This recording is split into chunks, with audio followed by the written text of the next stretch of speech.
Nous rencontrons très souvent dans le Nouveau Testament ces deux mots, âme et esprit. Et puisque notre désir premier est présent et de faire entre ces deux termes une distinction, ou de remarquer la distinction que fait la parole de Dieu entre eux, il nous faut définir par une règle générale ce qui les distingue. Cette distinction générale peut être établie de la manière suivante. L'âme, souvent exprimée par la vie, se rapporte à l'homme dans sa propre vie consciente, ici-bas dans ce monde.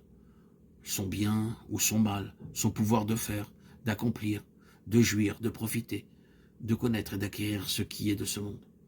De vivre comme un être responsable, conscient de lui-même, répondant à Dieu de lui-même et de sa vie, et considérant sa vie comme la réalité d'une destinée et d'une intention de Dieu plus haute que le simple fait de vivre pour lui-même et pour le court espace de sa vie terrestre. L'âme peut être touchée par quelque chose de plus élevé et y répondre.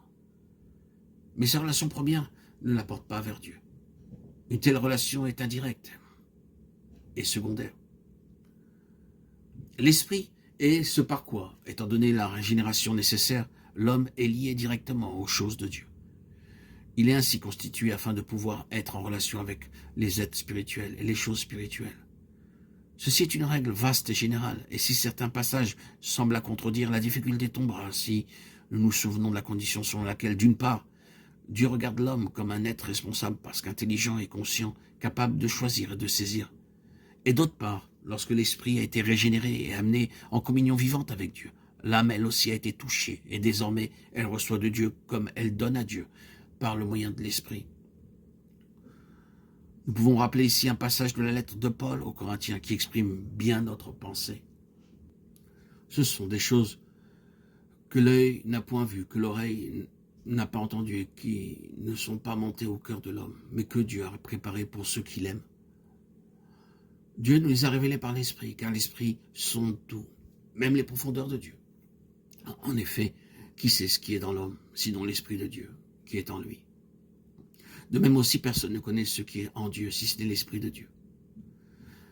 Mais nous avons reçu l'Esprit qui vient de Dieu, afin que nous connaissions les grâces de Dieu. 1 Corinthiens 2, 9, 12. Chaque royaume est gouverné et limité par sa propre nature. Un animal et un homme ne pourront pas pousser très loin leur rapport mutuel. Que représente un oratoriо de Handel pour un chien? Nous n'avons fait jusqu'ici que frayer le chemin pour notre étude réelle.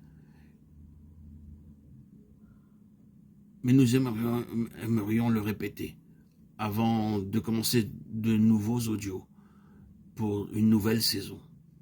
Notre étude n'aura pas un caractère académique ni technique. Nous n'aurions ni le désir ni la compétence. Nous avons un fardeau sur notre cœur et le désir de voir un réel changement dans l'état spirituel qui existe aujourd'hui. Notre objet est entièrement spirituel et pour le plaisir de Dieu et la satisfaction de son peuple.